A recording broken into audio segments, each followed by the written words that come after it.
দেশে চলে যাচ্ছেন উপাচার্য। পরিস্থিতিটা কি এতটাই জটিল হয়ে উঠেছে যে আগস্টের পর থেকে জামায়াতে ইসলামীর নিয়োগ পেয়েছেন যে সব ব্যক্তিবর্গ বিভিন্ন প্রশাসনে, তাদের সবাইকেই কি এরকম করে পালিয়ে যেতে হবে যদি জামায়াতে ইসলামী বিজয় লাভ না করে? ঢাকা বিশ্ববিদ্যালয় উপাচার্যের হঠাৎ পদত্যাগ কি এরই প্রমাণ? বাংলাদেশের নির্বাচনের মাত্র একদিন বাকি থাকতে একটা নাটকীয় পদত্যাগের ঘটনা ঘটেছে ঢাকা বিশ্ববিদ্যালয়ের উপাচার্যের। ঢাকা বিশ্ববিদ্যালয়ের উপাচার্যের এই পদত্যাগের মধ্য দিয়ে বুঝতে বাকি থাকছে না যে নির্বাচনের পর বাংলাদেশে কি ধরনের রাজনৈতিক এবং প্রশাসনিক রদবদল বা তোলপাড় দেখা যেতে পারে। ঢাকা বিশ্ববিদ্যালয়ের ভিসি নিয়াজ আহমেদ খানের নিয়োগটা 2024-এর আগস্টে ঘটেছিল এবং সেটা একটা আলোড়ন তোলা নিয়োগ ছিল এ কারণেই যে 2024-এর আগস্টে শেখ হাসিনা সরকারের পতনের পর শেখ হাসিনার সময়কার ভিসি মাকসুদ কামাল পদত্যাগ করবার পর স্বাভাবিকভাবেই ধারণা করা হয়েছিল ঢাকা বিশ্ববিদ্যালয়ে সাদা দলের বিএনপি জামায়াতপন্থী শিক্ষকদের মধ্য থেকে কেউ উপাচার্য নিযুক্ত হবেন। অথচ নিয়াজ আহমেদ খানকে কোনো একটা গায়েবী পরামর্শে, কারো গায়েবী সুপারিশে হঠাৎ করে ঢাকা বিশ্ববিদ্যালয়ের উপাচার্য পদে এনে বসানো হলো বেসরকারি বিশ্ববিদ্যালয় আইইউবি থেকে। ঢাকা বিশ্ববিদ্যালয়ে নিয়াজ আহমেদ খান সুস্পষ্টভাবে এসেছিলেন একটা ঐতিহাসিক পট পরিবর্তন ঘটাতে। ঢাকা বিশ্ববিদ্যালয়ে 90 সালের পর সকল ছাত্র সংগঠনের মধ্যকার এক রকমের মতামতের ভিত্তিতে এবং ঐকমত্যের ভিত্তিতে ছাত্র শিবিরের রাজনীতি নিষিদ্ধ ছিল এবং 90 সালের পর থেকে এমনকি 2001-এ যখন বিএনপি জামায়াত জোট সরকার গঠিত হয়েছে, অর্থাৎ বিএনপি আর জামায়াতে ইসলামী ক্ষমতায়, তখনও ঢাকা বিশ্ববিদ্যালয়ে ছাত্র শিবির প্রকাশ্য রাজনীতিতে বেরিয়ে আসে নাই। কাজেই ছাত্র দলের বা বিএনপির কোনো প্রস্তুতি ছিল না যে 2024-এর আগস্টের পর আওয়ামী লীগ, ছাত্রলীগ এদের পতনের পর এবং এরা বিভিন্ন প্রতিষ্ঠান থেকে অপসারিত হওয়ার পর ঢাকা বিশ্ববিদ্যালয় সহ পাবলিক বিশ্ববিদ্যালয়গুলোতে ছাত্র দলকে সবচেয়ে শক্তিশালী প্রতিপক্ষ হিসেবে ছাত্র শিবিরকে মোকাবেলা করতে হবে।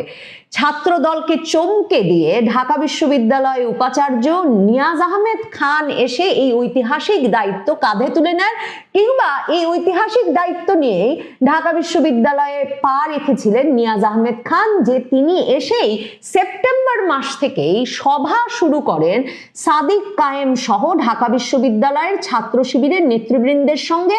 এবং তখন ঢাকা বিশ্ববিদ্যালয়ের বামপন্থী ছাত্র সংগঠনগুলো এবং ছাত্র দলের নেতারা রীতিমতো চমকে উঠে বলেন যে তারা জানতেন না ঢাকা বিশ্ববিদ্যালয়ে ছাত্র শিবির করেন কোন নেতারা। কারণ সাদিক কায়েম পরিচিত ছিলেন ছাত্রলীগ নেতা হিসেবে, সাদিক কায়েম বৈষম্য বিরোধী আন্দোলনের একজন সমন্বয়কারী হিসেবে পরিচিত ছিলেন, কিন্তু কেউ জানতেন না তিনি কিনা ঢাকা বিশ্ববিদ্যালয় ছাত্র শিবিরের সভাপতি। অথচ সেপ্টেম্বর মাসে ঢাকা বিশ্ববিদ্যালয় উপাচার্য হিসেবে যোগ দেওয়ার পরপরই নিয়াজ আহমেদ খান ছাত্র শিবির সভাপতি হিসেবে সাদিক কায়েমের সঙ্গে সভা করা বা বৈঠক করা শুরু করেন। ছাত্র দল সহ বামপন্থী ছাত্র সংগঠনগুলো তখন বলেছিল যে আমরা জানি না কি করে এই আইইউবি থেকে আসা অধ্যাপক নিয়াজ আহমেদ খান জানলেন যে কারা ছাত্র শিবির করেন। এবং তারপর নিয়াজ আহমেদ খান এবং তার ঢাকা বিশ্ববিদ্যালয়ের সাজানো প্রশাসনের আশ্রয়ে ছাত্র শিবির প্রকাশ্য রাজনীতিতে আসেন। সাদিক কায়েম সহ ছাত্র শিবিরের নেতৃবৃন্দ পরিচয় প্রকাশ করে বেরিয়ে আসেন। এরপর ছাত্র দল বিশেষভাবে প্রতিরোধ গড়ে তোলে এবং বিএনপিও বারবার আপত্তি জানায় যে জাতীয় নির্বাচনের আগে কোনোভাবেই ছাত্র সংসদ নির্বাচন করা যাবে না। আর ছাত্র শিবির প্রকাশ্যে বেরিয়ে সেই দাবি তুলতে থাকে যে ডাকসু সহ প্রতিটি পাবলিক বিশ্ববিদ্যালয়ে ছাত্র সংসদ নির্বাচন অনুষ্ঠান করে ফেলতে হবে।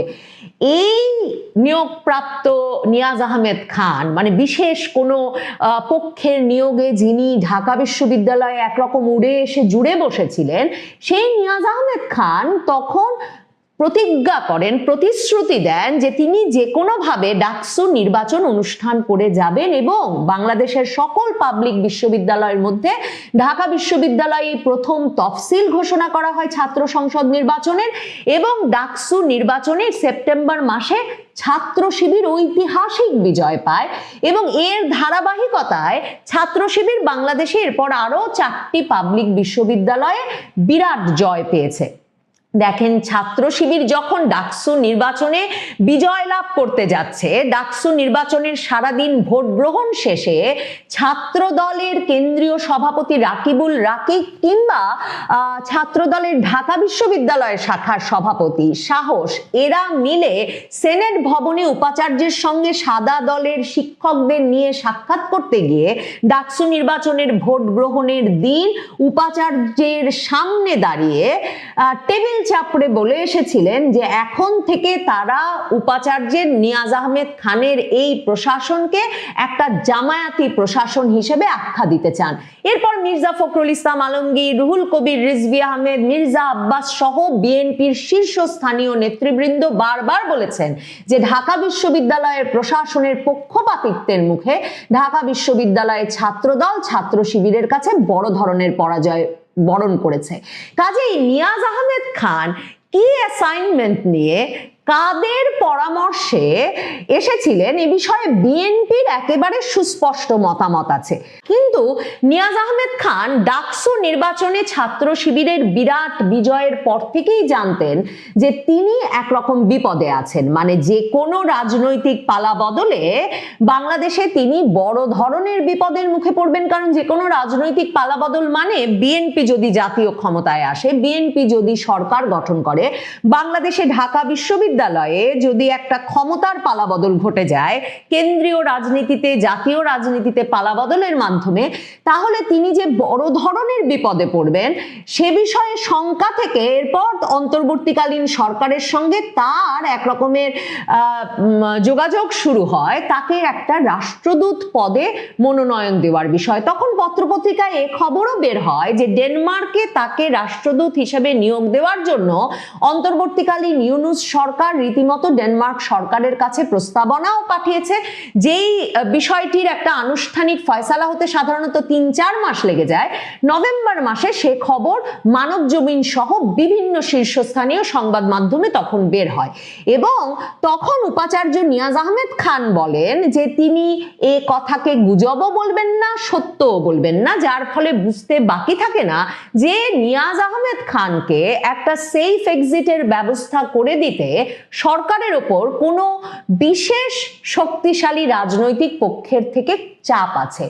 এহেন নিয়াজ আহমেদ খান নির্বাচনের একদিন বাকি থাকতে পদত্যাগ করলেন এবং তিনি বললেন যে তিনি এই ঢাকা বিশ্ববিদ্যালয় উপাচার্যের পদ থেকে সরে দাঁড়াতে চান, কারণ তিনি মনে করেন যে আগামীর যে প্রশাসন আসছে তারা যাতে নিজ ইচ্ছায় বা নিজ পছন্দে ঢাকা বিশ্ববিদ্যালয়ের প্রশাসনকে আবারও সাজিয়ে নিতে পারে, সেজন্যই তিনি সরে দাঁড়াতে চান।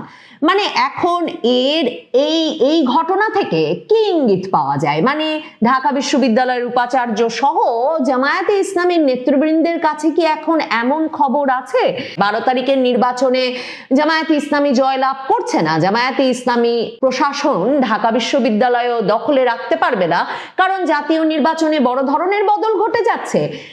ছাত্র শিবির সভাপতি একটা গুরুত্বপূর্ণ কথা বলেছেন একটা ফেসবুক স্ট্যাটাস দিয়ে।